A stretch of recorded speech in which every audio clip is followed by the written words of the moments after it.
Good day, I'm Wayne Duvenage from OUTA. This is our weekly wrap, 17th of October, middle of the month. Summer is here.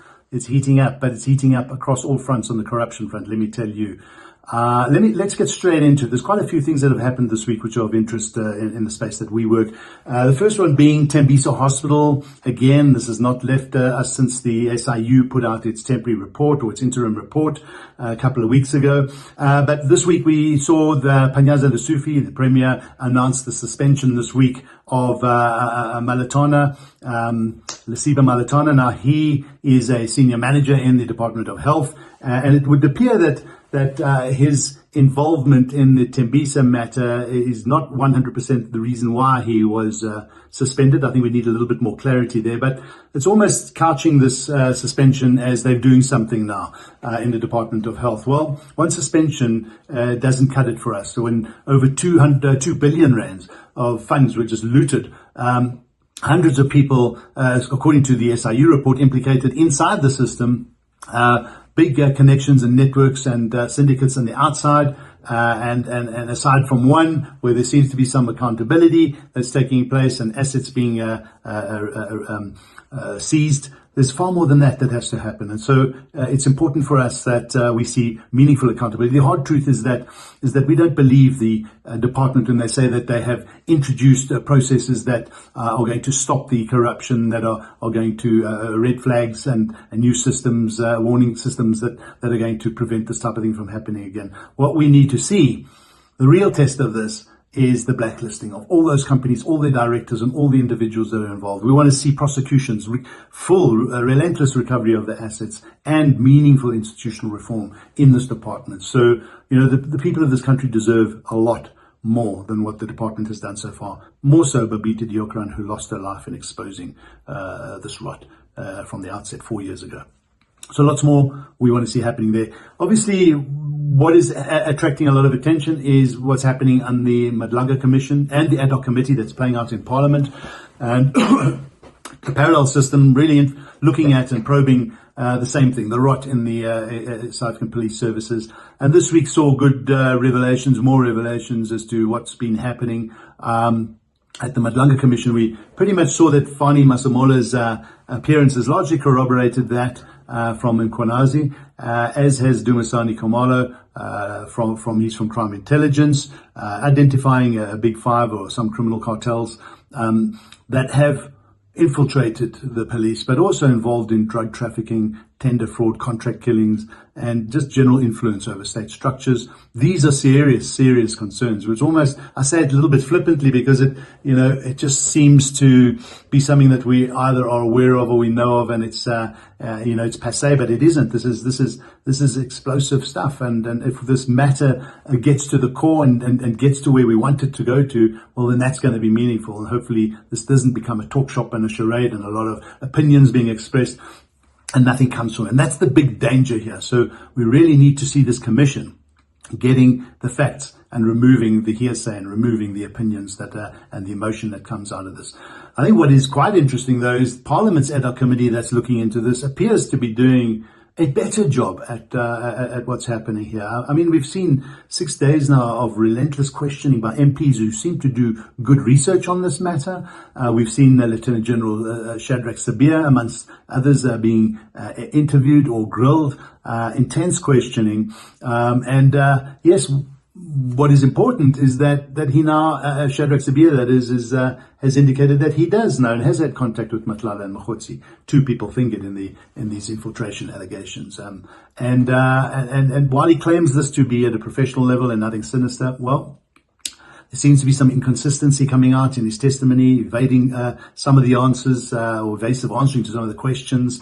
And some gaps in what he is trying to say and defend himself on. So this is interesting. The two-pronged approach is going to be, I think, quite explosive and supportive of each other, and it gives the players very little room to hide and maneuver. So early days, let's see what happens. But as I said earlier on, the public want to see the success of people being prosecuted, people being removed from positions of power, and systemic reform in the criminal justice system. And this is so long overdue. Included in this week's committee meeting, the Ad Hoc Committee on the interference in the police, is Mchunu, who's been cross-questioned by the committee, by the MPs. And he's been put under the spotlight, quite frankly. His decision, which he says was not, incorrectly done. He feels it was an efficiency move. He feels that it was based on old paperwork. And yes, he accedes to the fact that there were some WhatsApp messages. But the MPs, quite frankly, frame this as a political procedural mess. He also concludes that there was no proper consultation, and this is serious stuff. What is going to be interesting is what we're hearing now, Becky Clele's version, that the task team was still lawful and it was working until 2024, and it had the blessing of the interministerial committee that he was involved in. So this is going to be quite a test for Mchunu to get around.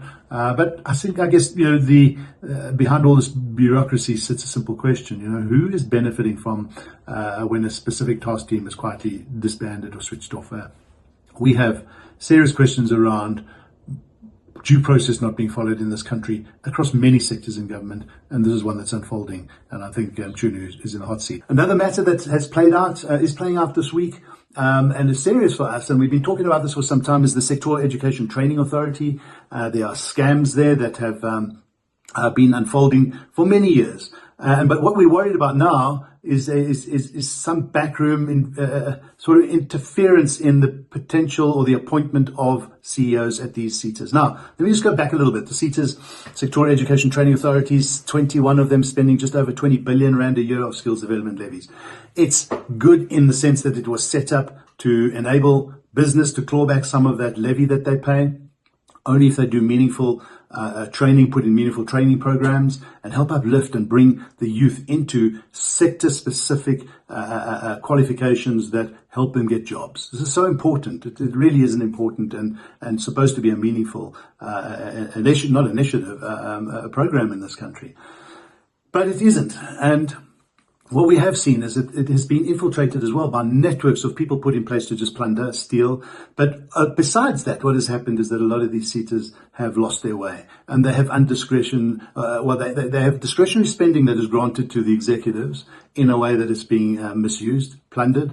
And then we have the grant funding that's supposed to go back to business that is inconsistent. And there are so many concerns that we are hearing from business that they're fed up now. They see this as a tax. They're not even involved in the system anymore. Many of them have just checked out and just pay their 1% skills development levy. Now, when that happens, it's sad, and it has failed. It is failing the people of this country.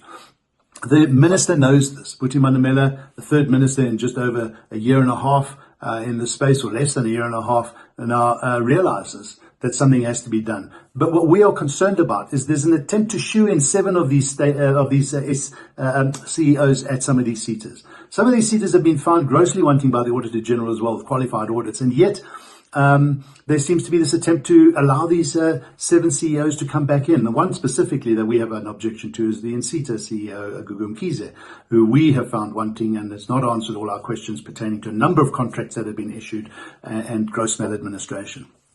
What should have happened by March this year, new chairperson should have been appointed. That hasn't happened. Then in the 6 months from then to the end of September, new CEO should have been appointed. That hasn't happened. And their time has come up, and so now there's this rushed job or this rushed intention or initiative to try and keep some of them employed. That would be extremely sad if the minister goes ahead with those recommendations that have been given to him. And if he does, he's going to, I think, receive some legal challenges to those decisions. We've written to the minister, by the way, on this. We've written an urgent letter, and we hope that he does answer it. But more meaningfully is what has to come from this. Is a whole review and a reset of the SETA system. So let's see what happens there. But yeah, the shenanigans at SETAs continues. Another thing that unfolded this week was the SA Tourism Board's case against Patricia de Lille, the Minister of Tourism. You would have maybe noticed a month ago that Patricia de Lille fired the board, and they've taken her to court on this. They were thrown out of court. Well, it was just struck from the roll as an urgent matter. They wanted to seek urgency, first of all, and then obviously the merits of the case will be heard thereafter.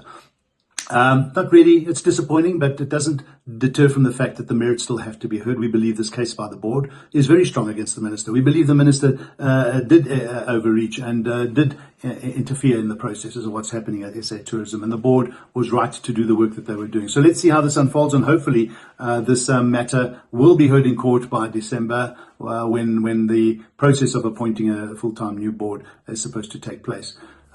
Interesting times on that one. So it's not dead yet, despite the fact that Patricia de Lille seems to think that this that the urgency of the matter not getting into court has vindicated her. It hasn't. We still believe that there's a lot that needs to be unpacked here. A very interesting case, another case has unfolded this week with Gwede Mantashe's challenge against Raymond Zondo's findings in the State Capture Commission. In short, the court has rejected his attempt to nullify that portion of the report which recommended that he faces criminal investigation. So let's just go back and see what happened, because in Zondo's report, where he recommended that Mantashe be criminally investigated, it was on the back of the evidence that was presented on Bosasa had installed at 3 of his residences about 650,000 rands worth of security equipment and monitoring equipment. And as far as the judge is concerned, Judge Zondo, this is gratification. In Gwede's eyes, note a family friend who happened to be, by the way, a director of Bosasa that did this for him. Well, the judge wasn't sold on that. He's not convinced. This to us looks like gratification, looks to us like improper gains by a person in position of power. And we know that Bosasa was very, very active in winning contracts from government. So, yeah, I think that Gwede's got a lot to answer for. The question now is what happens. What we want to see is that, because on the 13th of October this week, that judgment has come out, and what it does mean is that the High Court or the NPA now needs to go and decide whether it's going to take him on and investigate the findings from Judge Zondo. What we need to see, though, is that people in positions of power do not escape justice just because they are important or think they're important. We want to see the rule of law flow here, and we want to see whether this evidence is meaningful and real, and if Gwede Mantashe has been acting out of line and needs to be held criminally liable for his conduct. So that's pretty much the wrap up for this week. There's one other issue that I just want to highlight, and that is the Limpopo bus crash. It was a catastrophe that took the lives of 42 people, one that created a reaction by the minister and other people in the transport sector, leaders in the transport government departments rushing off to the scene. And firstly, our condolences to the family and friends of the deceased. And those who are injured, we wish you speedy recovery. But we've got to ask ourselves these questions. How does this happen? Why do we have this this conduct and this knee-jerk reaction to rush off to sites? We've all seen the videos of taxis where 30 people come out of a 16-seater. We've seen the video footage of accident scenes where vehicles have smooth tires. We've seen unlicensed cars, unroadworthy cars traversing our roads. And that's the issue here. There is no accountability when people break the law in this way of fashion. And I'm not saying that the accountability is because the ARTU system is failing or it is going to fail. We know there are going to be challenges there. What we're saying is that there's a lack of meaningful, visible policing, and when cars and vehicles and buses are found to be unroadworthy, people without licenses, that action is taken. People do not fear the police, and that's the problem here. And so what we need to see is meaningful engagements with the minister, with civil society, at this planned conference the minister is planning to ensure that we put in place systemic change. And we've seen and we've reported on vehicle testing centre corruption. It's rife. Driver's license corruption. It's rife. Vehicle quality, it just doesn't stop. So we really need to see action being taken place and hopefully put in place and plug the holes in this process for safer driving on our roads and less fatalities, which cost this country billions of rands and too many lives lost. And just to wrap up, a good win, crucial win, by the way, for Bafana Bafana against Rwanda. That has really, released the noose that was around our neck from an administrative blunder where we saw the ineligible player being fielded in our game against Lesotho. And I should never have got to that. We should never have had to worry about whether we qualified for the USA Soccer World Cup challenge or not. But fortunately, our team came out on top, beating Rwanda 3-0, a good win, and Nigeria's win cemented all of that. So we go through to the World Cup. There's a lot more to look forward to in the sporting front. But for now, let me just say Thanks for listening. We'll catch up with you next week. Have a good weekend from OUTA. Cheers.